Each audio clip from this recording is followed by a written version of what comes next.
A paz do Senhor Jesus Cristo, meus amados irmãos, mais uma vez, pela graça de Deus, estamos aqui para meditarmos mais uma vez na palavra do Senhor. Eu vos convido a abrir a Bíblia no livro de Eclesiastes, capítulo de número 5 e no versículo de número 15. Depois nós vamos lá para a primeira carta do apóstolo São Paulo ao seu filho na fé, Timóteo, no capítulo 6 e no versículo de número 7. Aqui em Eclesiastes, capítulo 5 e versículo de número 15, nos diz assim a palavra do Senhor: O homem sai nu do ventre de sua mãe, e como vem, assim vai. De todo o trabalho em que se esforçou, nada levará consigo. 1 Timóteo, capítulo de número 6 e o versículo de número 7. Em nome do Senhor Jesus. Diz assim a palavra do Senhor, 1 Timóteo 6 e 7. Diz assim: Pois nada trouxemos para este mundo, e dele nada podemos levar. Amém. Louvado seja Deus. Amados irmãos, nós acabamos de ler aqui duas passagens da palavra do Senhor, uma no Velho Testamento, outra no Novo Testamento. Principalmente aqui no Novo Testamento, o apóstolo São Paulo, ele nos revela duas grandes verdades, quando diz: nada trouxemos para este mundo e nada podemos levar dele. O homem não traz nada, mas com o passar do tempo, ele adquire uma bagagem de pecados. Essa bagagem de pecados deixa ele egoísta, orgulhoso, presunçoso e cheio de malícia. E por se achar autossuficiente, muitas das vezes deixa de confiar em Deus e faz do seu dinheiro e das suas riquezas o seu Deus. Isso nós temos visto acontecer muito no tempo atual. Nós sabemos que muitas denominações evangélicas e muitas pessoas que se dizem cristãs estão mais voltadas para o materialismo do que para as coisas espirituais. Existem pessoas que são materialistas ao extremo e vivem só em busca das coisas materiais e esquecem que, ao partir desta vida, nada levará. Porém, Deus lhe pedirá contas da sua alma. É como nós lemos em Eclesiastes 5 e 15, e também aqui na primeira carta de Paulo ao seu filho na fé, Timóteo, capítulo 6, e no versículo de número 7. O pecado, ele entrou no mundo por um ato de desobediência cometido por Adão e Eva. Todo mundo sabe disso. E, como consequência, veio todos os tipos de males, inclusive a morte. O pecado trouxe 3 tipos de mortes. A primeira é a morte espiritual. Segunda, morte física. Terceira e última, morte eterna. Sobre a morte espiritual, o apóstolo São Paulo, escrevendo aos Efésios, no capítulo de número 2 e no versículo de número 1, ele diz assim: E vos vivificou, estando vós mortos em ofensas e pecados. Isto é, todos aqueles que entregaram suas vidas para o Senhor Jesus, nasceram de novo, estavam mortos espiritualmente falando, porque estavam separados de Deus por causa do pecado. Mas por ter aceitado a Jesus Cristo como Senhor e Salvador da sua alma, Deus os vivificou. Nós estávamos mortos em nossos pecados, mas Deus fez com que nós voltássemos a viver espiritualmente falando. Depois, sobre a morte física, nós vemos em Gênesis capítulo de número 3 e no versículo 19, No suor do teu rosto comerás o teu pão até que te tornes a terra, porque dela foste tomado, porquanto és pó, e em pó te tornarás. Esta é uma realidade.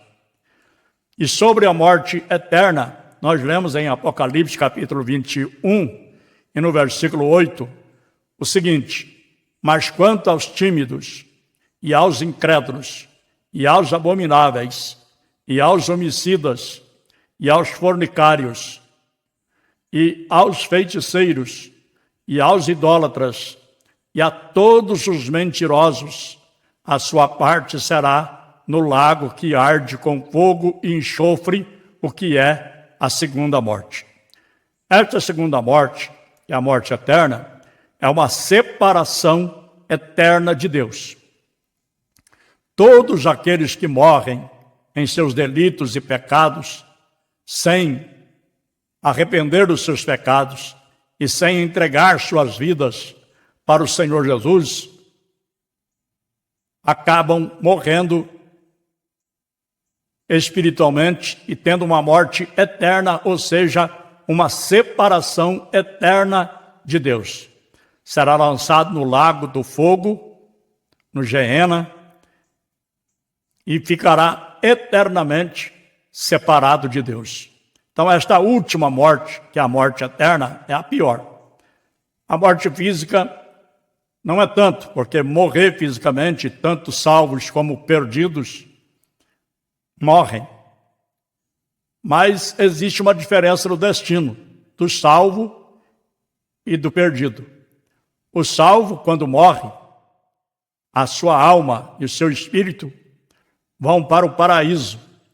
E aqueles que morrem na incredulidade, sem entregar suas vidas para o Senhor Jesus, sem arrepender dos seus pecados, vão para o inferno temporário, até o dia do juízo, porque os ímpios só vão ressuscitar para comparecerem diante do trono branco, serem julgados e condenados, lançados no lago do fogo.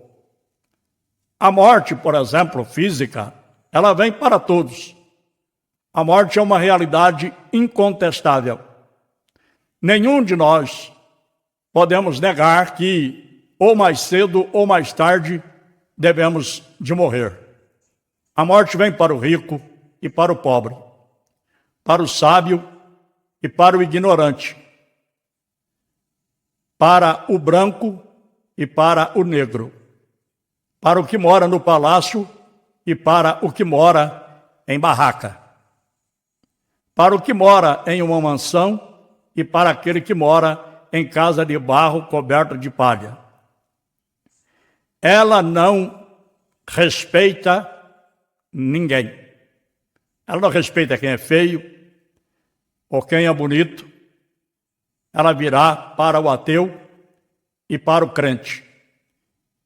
Enfim, ela virá para todos. Tem pessoas que têm pavor da morte. Não suporta ouvir alguém falar sobre a morte. Até treme nas bases quando se fala de morte. Na década de 70, o magnata grego, o senhor Onassis, foi considerado o homem mais rico do mundo. Porém, a sua fortuna não pôde impedir que a doença que o cometia o levasse à morte.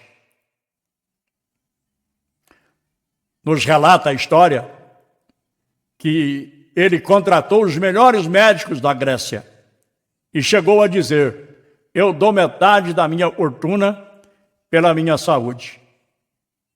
Eu ainda quero viver pelo menos mais 10 anos de vida. Mas a sua situação foi irreversível. Ele veio a falecer em 15 de março de 1975, com 69 anos de idade. Toda a sua riqueza ficou. Ele só levou a sua alma e as suas obras para prestar contas a Deus. Depois da morte, não haverá um bis, não haverá uma repetição para a vida. Em aos Hebreus, capítulo de número 9, versículo 27, está escrito: e como aos homens está ordenado morrerem uma vez, vindo depois disso o juízo. A morte não é um passo no escuro, como alguns pensam. Outros dizem, morreu, acabou. Isso não é verdade. A verdade é que nós temos uma alma imortal e quando ela deixa o corpo, Deus, que é o Pai dos Espíritos, é quem vai determinar onde passaremos a eternidade. Porque isto vai depender de como nós vivemos aqui nesta terra antes de morrermos. Dependendo da forma em que vivemos aqui, é que será o nosso destino eterno. E Deus, que é conhecedor de todas as coisas, é que vai determinar isto. Portanto, a palavra de Deus nos afirma, a Bíblia diz, que o pó volte à terra como era, e o Espírito volte a Deus que o deu. Isso está em Eclesiastes, capítulo de número 12 e versículo de número 7. Há uma doutrina, meus amados irmãos, que é aceita e é ensinada por alguns segmentos religiosos que dizem haver possibilidade de reencarnar e viver novamente e passar pelo processo de aprendizado até purificar os pecados da vida passada. Mas isto não é verdade. A Bíblia diz que como aos homens está ordenado morrerem uma vez, vindo depois disso o juízo. Portanto, não há possibilidade de alguém que morre tornar a viver novamente aqui neste mundo. Não tem como, não existe esse negócio de reencarnação. A Bíblia fala sobre encarnação, que Jesus Cristo, o Verbo, encarnou, se fez carne e habitou entre nós. Mas reencarnação não existe na Bíblia. Não tem base bíblica para isso. Isso é uma teoria, uma invenção, né, de determinada crença que ensina que vai acontecer isso. Mas a Bíblia nos deixa claro que não. Jesus, ele venceu a morte. Nós sabemos que Jesus, também como homem, ele morreu. Agora, nós já falamos que a morte entrou no mundo por causa do pecado. Por que Jesus morreu? Jesus tinha pecado? Não. Foi o meu pecado e o seu pecado, o nosso pecado, que condenou Jesus à morte, que levou Jesus a morrer. Jesus morreu por causa dos nossos pecados, para nos conceder a vida eterna, para nos conceder a salvação. Ele morreu para a nossa salvação e ressuscitou para a nossa justificação. Jesus venceu a morte na cruz do Calvário, porque ele morreu e ressuscitou para nunca mais morrer. Ele disse ao apóstolo João, quando estava prisioneiro por causa do evangelho na ilha de Patmos: não temas, eu sou o primeiro e o último, o que vive. Fui morto, mas eis aqui estou vivo para todos sempre. Amém. E tenho as chaves da morte e do inferno. Está em Apocalipse, capítulo de número 1, versículos 17 e versículo de número 18. E quem crê em Jesus também vencerá a morte. Jesus é o príncipe da vida e ele tem poder sobre a morte. Ele declarou para Marta, irmã de Lázaro, que já estava morto há 4 dias: eu sou a ressurreição e a vida.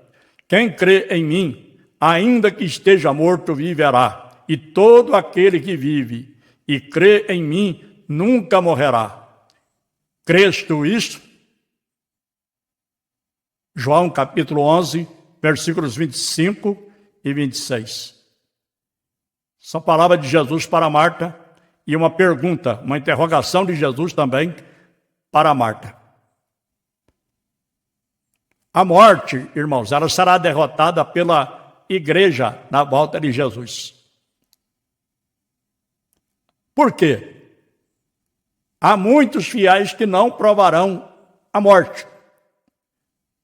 Então, esta ideia de que todos vão morrer não é uma realidade, porque nem todos, o apóstolo São Paulo diz, nem todos dormiremos, mas todos seremos transformados.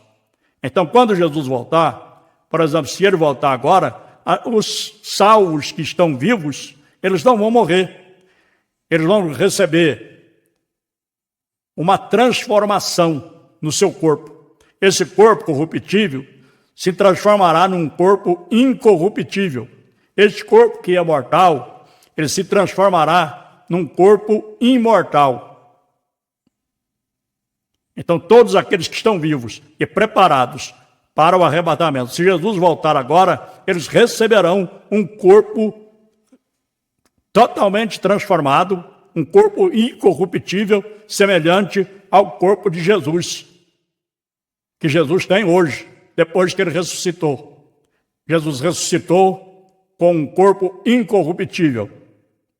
É claro que antes também Jesus não tinha um corpo corruptível, mas tinha um corpo sujeito à dor, a sofrimentos, a problemas, a dificuldades. E depois que Jesus ressuscitou, ele ressuscitou com um corpo que não sentia mais dor, não tinha mais problemas, não tinha mais dificuldade. Então, assim também, muitos fiéis que não provarão a morte, é claro, não vão morrer, porque na volta de Jesus, muitos estarão vivos e serão transformados.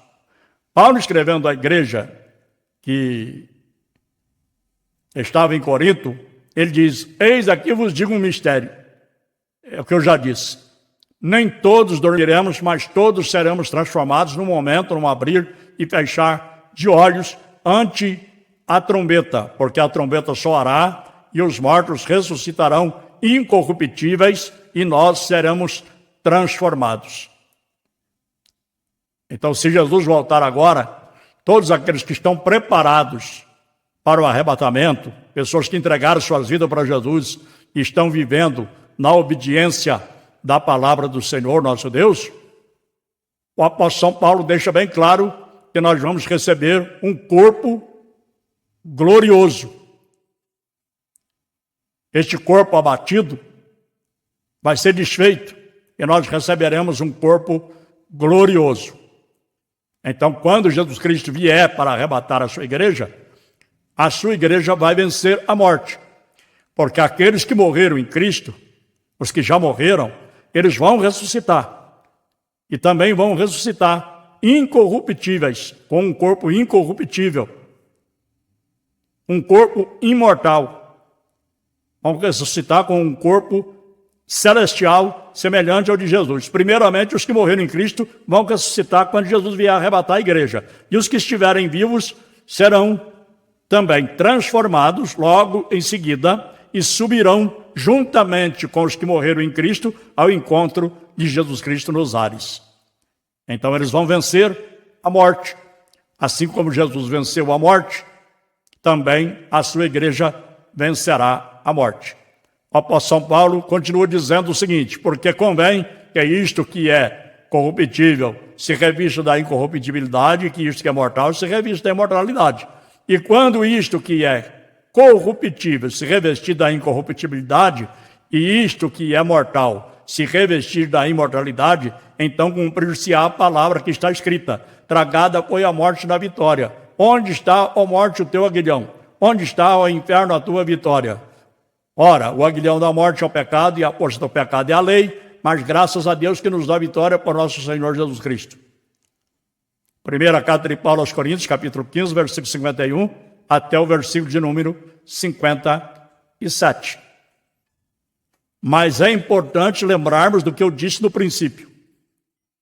Não adianta, irmãos, a gente ficar preocupado neste mundo com a vida material, com a vida financeira, querendo ser rico. A Bíblia diz que aqueles que querem ser ricos, eles caem em laço.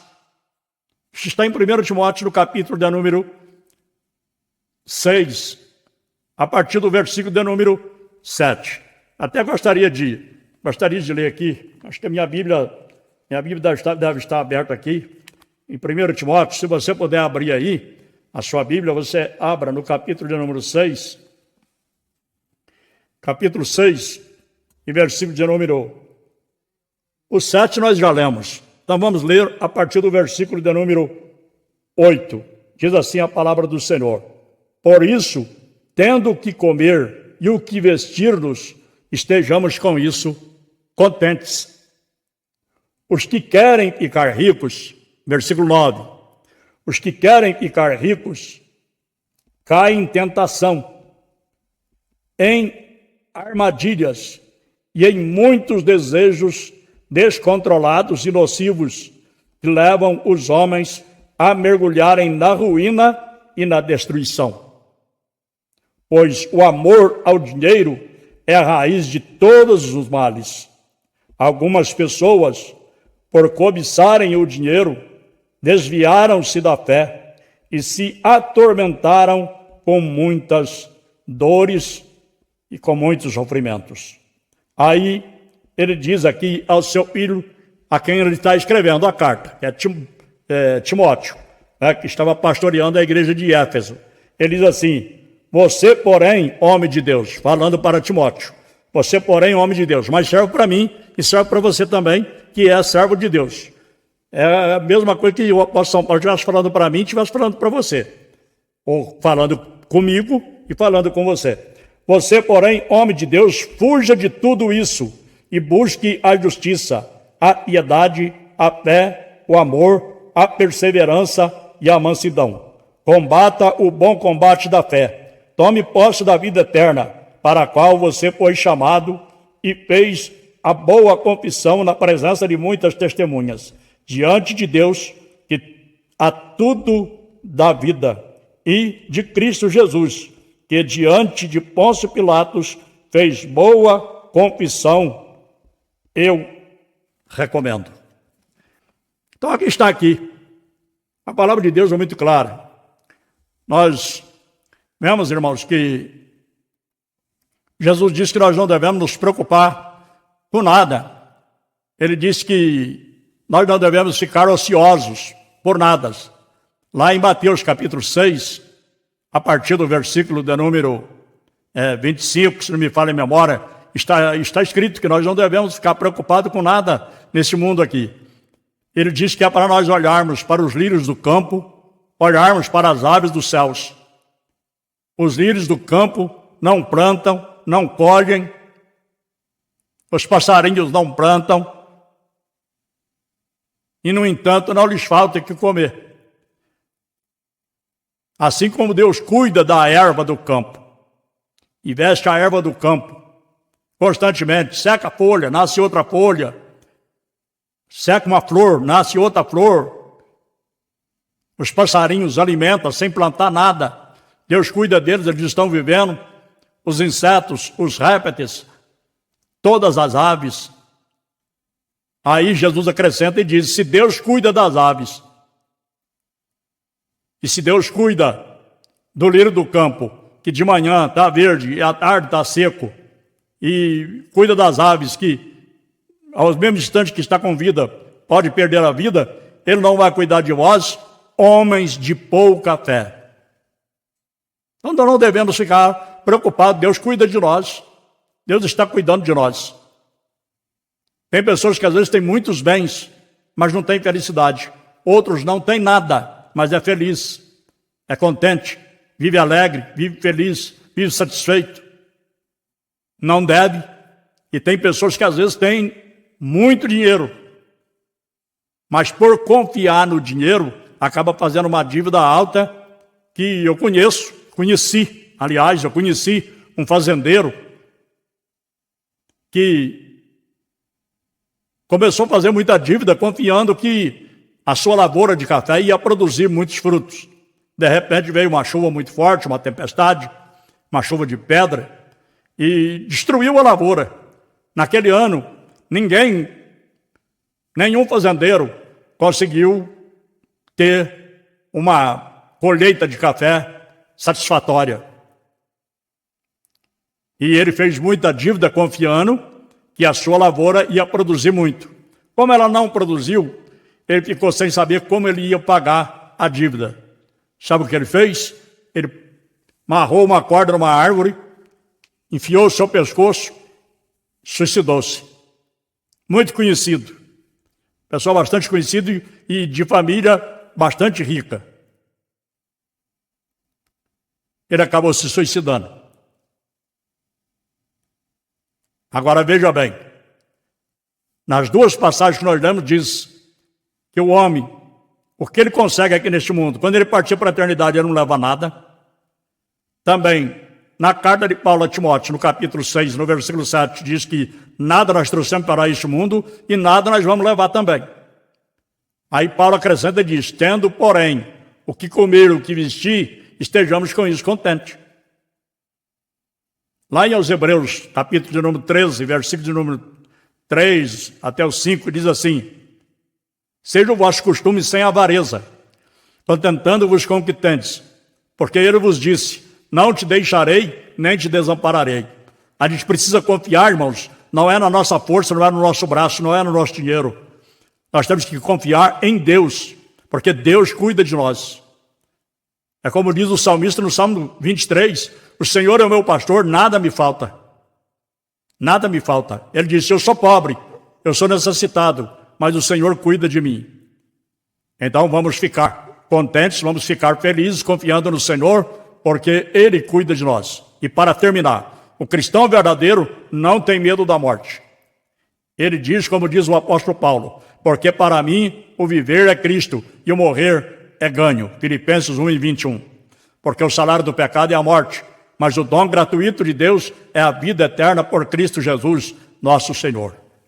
Aos Romanos, capítulo 6, versículo 23. Amém. Que Deus abençoe a todos vocês que nos ouviram, nos assistiram. Se você puder, comente aí o que você acha desta palavra. Você também deixa aí o seu like,